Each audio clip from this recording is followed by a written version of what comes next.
ሰላም ጤና ይስጥልኝ እንደምን ሰነበታችሁ። ክብር ለሚገባችሁ ዓለም ሙሉ የምትገኙ የቻናላችን ቤተሰቦች ብሩታው ሰላምታችን በያላችሁበት በምድር ዳርቻ ይድረስልን እያልን ዛሬ ከሀገርና እስከ ዓለም ጫፍ ድረስ የሚገኙ አዳዲስ መረጃዎችን ወደ እናንተ እናቀርባለን። የብራን አድማጮቻችን ቀድሞ ዩቱብ ቻናላችን ስለተዘጋብን በአዲስ ቻናል ወደ እናንተ ተከስተናል። አንተም ሰብስክራይብ፣ ሼር እያደረጋችሁ አዳዲስ መረጃዎች እንደተለቀቀ ወዲያውኑ ወደ እናንተ እንዲደርስ ደውል ምልክቱን በመጫን በእርታት እንድትሆኑ ዘንድ እየተማጸንን ቅድሚያ አርዕስተ ዜና እናሰማችኋለን።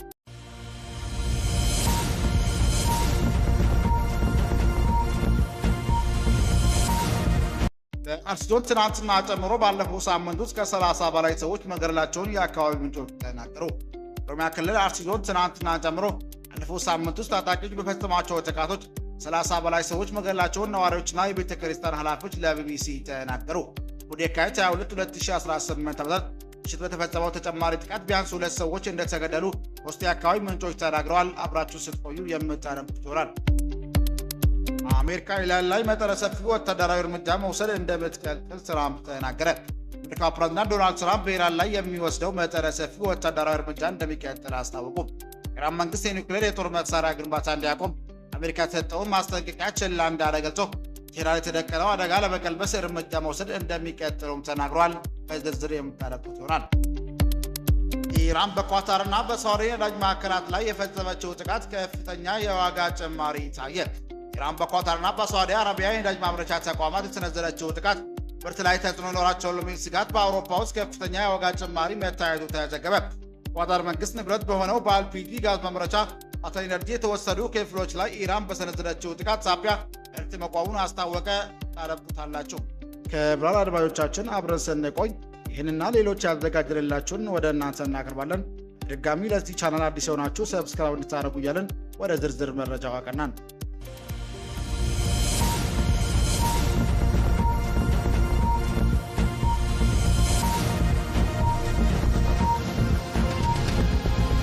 በኦሮሚያ ክልል አርሲ ዞን ትናንትና ጨምሮ ባለፈው ሳምንት ውስጥ ታጣቂዎች በፈጸሟቸው ጥቃቶች ከ30 በላይ ሰዎች መገደላቸውን ነዋሪዎችና የቤተ ክርስቲያን ኃላፊዎች ለቢቢሲ ተናገሩ። ወደ የካቲት 22 2018 ዓ.ም ምሽት በተፈጸመው ተጨማሪ ጥቃት ቢያንስ 2 ሰዎች እንደተገደሉ ሶስት የአካባቢ ምንጮች ገልጸዋል። ቢቢሲ ያናገራቸው 5 የአካባቢ ነዋሪዎችና የቤተ ክርስቲያን ኃላፊዎች እንደገለጹት አርሲ ዞን ውስጥ በሚገኙ ሸርካና መርቲ ወረዳዎች ጥቃት መፈጸም የጀመረው ባለፈው ሳምንት መጀመሪያ አንስቶ እንደሆነም ተናግሯል። 17 2018 ዓ.ም መርቲ ወረዳ በፈርሳ በተባለው ቀበሌ በተፈጸመው የመጀመሪያው ጥቃት 4 ሰዎች መገደላቸውን በደህንነት ስጋት ስማቸው እንዳይገለጽ የጠየቁ የአካባቢው የቤተ ክርስቲያን ኃላፊዎችና አንድ ነዋሪ ተናግሯል። በአቅራቢያ በሚገኙ ስፍራ አባቱ ላይ ጥቃት እንደተፈጸመ የገለጸው ሌላ አንድ ነዋሪ 4ቱ ነዋሪዎች የተገደሉት በጥይት እንደሆነም ተናግሯል። ይህ ጥቃት በኋላ ወደ እነሱ አካባቢ የመጡ ታጣቂዎች አባቱን እግራቸው ላይ በስለት ፋስ በመምታታቸውና ቤታቸውን ማቃጠላቸውን ተናግሯል። አንድ አካባቢ የቤተክርስቲያን ኃላፊ ከተገደሉት 4 ሰዎች አንዱ ሙስሊም ነው፣ 3ቱ ክርስቲያን ጓደኞች ናቸው። ምን ክርስቲያን ትገላላችሁ ስላለ ተባባሪ ብለው እሱንም ገለውለታል ብሏል። ከፍተኛ ሟቾች ቁጥር የተመዘገበው ሁለተኛው ጥቃት የደረሰው ደግሞ ሐሙስ የካቲት 19 2018 ዓ.ም እንደሆነ ምንጮች አስረድተዋል። ሽርካ ወረዳ ጃዊ ዋጩ ቀበሌ በተፈጸመው በዚህ ጥቃት 19 ሰዎች እንደተገደሉ የቤተክርስቲያን ኃላፊዎችና ነዋሪዎችም ተናግሯል። አካባቢው የሚገኙ ጃዊ አቡነ ገብረ መንፈስ ቅዱስ ቤተክርስቲያን አባልና አካባቢ ነዋሪ የሆኑ አንድ ኃላፊ ከቀኑ 9 ሰዓት አናስበው መጡብን፣ ከዚያም በኋላ ሆነውን አድርገው 21 ሰዎች በጥይት ጨርሷል፣ ፈለጉትን ነገር አድርገው ገቡ ሲሉ የተፈጠረውን አስረድቷል። በዘመዶቻቸውን መገደላቸውንም አክሏል። ነዋሪዎቹ የተገደሉት በየተገኙበት እንደሆነ የሚናገሩት ምንጮቹ መንገድ ላይም ቤታቸው ውስጥም ጥቃት እንደተፈጸመ ገልጿል። ሐሙስ ዕለት የተገለጠው ነዋሪዎች በጃዊ አቡነ ገብረ መንፈስ ቅዱስ ቤተክርስቲያን በጅምላ መቀበላቸውንም አስረድቷል። ቢቢሲ ያናገራቸው 3 ምንጮች እንደተናገሩት መንግስቱ ከሆኑ 9 ወይም 10 ሰዓት ገደማ በዚህ ቀበሌ የተፈጸመ ሌላ ጥቃት 8 ሰዎች ተገለዋል፣ 5 ሰዎች ደግሞ ታግተዋል ወሰዳቸውን የአካባቢ ነዋሪ የሆኑ የቤተክርስቲያን ኃላፊ ገልጸዋል። ተጨማሪም ታጣቂዎቹ የአካባቢ ነዋሪዎች ቤቶችና ቤተክርስቲያን አስተዳደር ጽሕፈት ቤት ማቃጠላቸውንም አስረድቷል። እንደገና ሽማግሌዎችን፣ አሮጊቶችን እሳት ውስጥ እየጨመሩ እዚያው አቃጠሏቸው የሚለው ነዋሪ ከዚህ ጥቃት በኋላ እርሳቸው ጨምሮ በርካታ የአካባቢ ነዋሪዎች መሻቸውንም ተናግሯል። ሁለቱ ጥቃቶች ጉዳት የደረሰባቸው 8 ሰዎች ሕክምና እየተከታተሉ እንደሆነ ምንጮች አስረድተዋል። ትናንትና ሌሊትም በዚህ ላይ ሽርካ ወረዳ ቢያንስ 2 ነዋሪዎች እንደተገደሉ አንድ ነዋሪና የአንድ የቤተ ክርስቲያን ኃላፊ ለቢቢሲም ተናግሯል። ሁሉ ጥቃት አዛውንቱ የሆኑ 2 ወንድማማች ቤታቸው ውስጥ እንደተገደሉ ገልጸዋል። ሌላ የአካባቢ ነዋሪ በበኩላቸው የተገደሉት 5 ሰዎች ናቸው ብሏል። በትሮዳር አስተዳደር አቶ ከሊል ገና ጥቃቱ መፈጸሙን ለቢቢሲ አረጋግጠው አቶ ሃይማኖት ተኮር እንዳልሆነም ተናግሯል። አራቱ ሟቾች ውስጥ አንዱ ሙስሊም መሆኑን የጠቀሱት አስተዳደሩ መጀመሪያ ጥቃት የተፈጸመው ሙስሊም ነዋሪ ላይ እንደሆነ ገልጸው ሌሎቹ 3 ክርስቲያኖች የተገደሉት ሙስሊም ሲጠቃ በመከላከል መሆኑን ተናግሯል። አቶ ከሊል ጥቃቱን ሸኔ ሲሉ የጠሯቸው ታጣቂዎች እንደፈጸሙት ገልጸው የተፈጸመው ጥቃት 4 ቤቶች እንደተቃጠሉ አክሏል።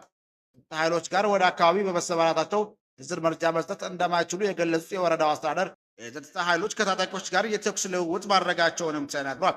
የኢትዮጵያ ኦርቶዶክስ ተዋሕዶ ቤተ ክርስቲያን ቋሚ ሲኖዶስ ቅዳሜ የካቲት 2018 ዓ.ም ባወጣው መግለጫ ምስራቅ አርሲ 20 ንጹሐን ኦርቶዶክሳውያን በግፍ መገደላቸውን ሕይወት የተረፉትም ታግተው የደረሱበት እንደማይታወቅ ገልጾ ከ10 በላይ አባወራዎች ቤትና ንብረት በቃጠሎ መውደሙንም አስታውቋል። ቋሚ ሲኖዶስ በንጹሐን ላይ የተፈጸመው ግድያ ሃይማኖት ስም የተፈጸመ ነው ያሉ ሲሆን ሃይማኖት ስም የተፈጸመ እንጂ የሃይማኖት ሰዎች ግን አይደሉም ብሏል።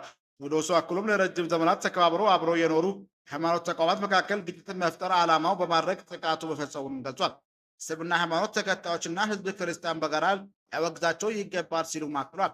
ኢትዮጵያ እስልምና ጉዳዮች ጠቅላይ ምክር ቤት እሁድ የካቲት 22 2018 ዓ.ም ባወጣው መግለጫ በንጹሐን የኦርቶዶክስ ክርስትና ሃይማኖትና ተከታዮች ወገኖቻችን ላይ ደረሰው አሰቃቂ አደጋ በእጅጉ አዝነናል ብሏል። ድርጊቱ እኛንም ሃይማኖት አይወክልም ያለው ጠቅላይ ምክር ቤቱ ይልቁንም በሃይማኖት መካከል ለዘመናት ያለውን የመከባበር እሴት ወደ በአማኞች መካከል ጥርጣሬና ግጭት ለመፍጠር የተቀነባበረ እኩይ ሴራ ነው ብለን እናምናለን ሲሉም ገልጿል።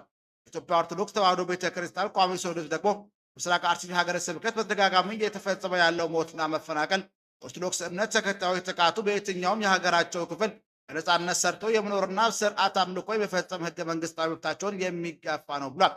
ሁሉ መንግስትና የአካባቢ መስተዳደር ችግሩን በመፍታት ጥረት እያደረገ ነው ያለው ቋሚ ሲኖዶስ ጥረቱን እንዲያጠናክር ወደፊትም ችግሩ እንዳይደገም መሰረቱ የሚፈታ እርምጃ እንዲወስዱም ጠይቋል። ኢትዮጵያ ሃይማኖት ተቋማት ጉባኤ የተፈጸመው ግድያ አውግዞ ይህን ኢሰብአዊና ኢሃይማኖታዊ እጅግ ዘግናኝ ተግባር የፈጸሙትን አካላት መንግስት ተከታትሎ ለፍርድ እንዲያቀርብም አሳስቧል። ጉባኤው ባወጣው መግለጫ መንግስት በአካባቢው የሚኖሩ ንጹሐን ዜጎች ላይ ተመሳሳይ ጥቃት በድጋሚ እንዳይፈጸም በቂ ጥበቃ እንዲያደርግም ጠይቋል። በተጨማሪም የሃይማኖት ተቋማት ይህን ዘግናኝ ተግባር በአንድ ላይ ድምፅ እንዲቃወሙ እንዲሁም በአንድነት በመቆም ተመሳሳይ ጥቃት እንዳይፈጠር የሚችሉትን ሁሉ እንዲያደርጉም ጥሪ አቅርቧል። ጥቅምት ወር በምስራቅ አርሲ ዞን ቡኑ፣ በበርቲ፣ በሽርካና በሆሎንቆ ዋቤ ወረዳዎች ውስጥ የሚገኙ ኦርቶዶክሳውያን ሃይማኖት ተከታይ ላይ ማንነታቸው ባልታወቁ ታጣቂዎች በተፈጸመው ጥቃቶች ህጻናትን ጨምሮ 25 ሰዎች መገደላቸውን የተጎጂዎች ቤተሰቦችና አካባቢው የሚገኙ የኢትዮጵያ ኦርቶዶክስ ተዋሕዶ ቤተክርስቲያን ኃላፊዎች ለቢቢሲ መግለጻቸው ይታወሳል። ፌዴራል መንግስቱም ሆነ በኦሮሚያ ክልል በተከታታይ ቀናት በተፈጸመው ግድያ እስካሁን ድረስ በይፋ የሉት ነገርም የለም።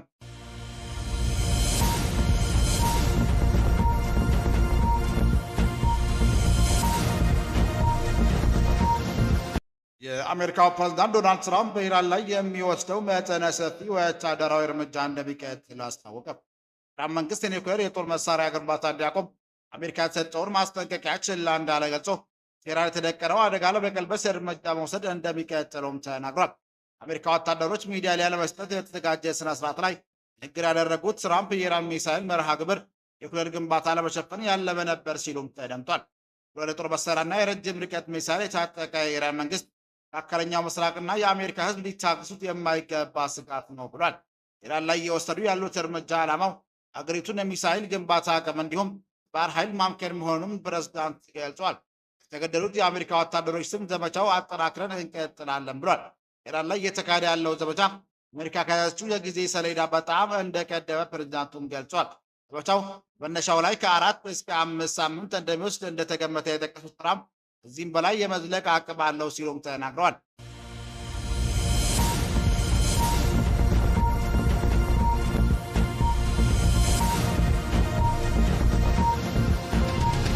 ኢራን በኳታርና በሳውዲ አረቢያ የነዳጅ ማምረቻ ተቋማት የተነዘረችው ጥቃቶች ምርት ላይ ተጽዕኖ ይኖራቸዋል በሚል ስጋት በአውሮፓ ውስጥ ከፍተኛ የዋጋ ጭማሪ መታየቱ ተዘገበ። ኳታር መንግስት ንብረት በሆነው በኤልፒጂ ጋዝ ማምረቻ ኳታር ኢነርጂ የተወሰኑ ክፍሎች ላይ ኢራን በሰነዘረችው ጥቃት ሳቢያ ምርት መቆሙን አስታውቋል።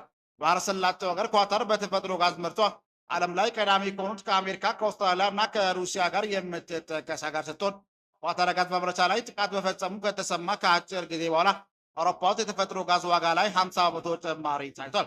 ተመሳሳይ የሳውዲ አረቢያ መከላከያ ሚኒስቴር ጠቅሶ የሀገሪቱ ዜና ወኪል እንደዘገበው ትናንትና ሰኞ ጠዋት ላይ ድሮኖች ራስ ጣዱር በተባሉ የነዳጅ ማጣሪያ ላይ ጥቃት ለመፈጸም ሙከራ አድርጓል።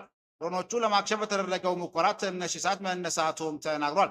ጥቃቱ የተዘዘበት ነዳጅ ማጣሪያ በዓለም ትልቁ ከሆኑት ማጣሪያዎች መካከል አንዱ ሲሆን በቀን 550 ሺህ በርሚል ነዳጅ የማጣራት አቅም ያለው ተብሏል። ይህ ነዳጅ ማጣሪያ መካከለኛው ምስራቅ ውስጥ ካሉት ትልቁ ሲሆን የሳውዲ አረቢያ ነዳጅ ምርት ተቀዳሚ ተጠቃሽ ማዕከል ነው። ይህ በኳታርና በሳውዲ የነዳጅ ማምረቻ ተቋማት ላይ ጥቃት የሰነዘረ መርከቦች ዓለም 1/5ኛው ነዳጅና አብዛኛው የኳታር የተፈጥሮ ጋዝ የሚተላለፍበት የሆርሙዝ ሰርጥ ጥቃት ይፈጽማል በማለት መርከቦች በቆሙበት ጊዜ ነው። የባህር ላይ እንቅስቃሴ መስተዋወል በነዳጅ ተቋማት ላይ የሚፈጸመው ጥቃትና ጦርነቱ ሊራዘም ይችላል የሚለው ስጋት በዓለም የነዳጅ ዋጋ ላይ ከፍተኛ ጭማሪም አስከትሏል። ክቡራን አድማጮቻችን ለዛሬ ያዘጋጀንላችሁ መረጃዎች ይህን ይመስል ነበር። ሰብስክራይብ ማድረግ ደውል ምልክቱን መንካት እንዳይጠፋችሁ እያልን ሌላ ዜና እስክንገናኝ ድረስ መልካም ቀን እንመኝላችኋለን።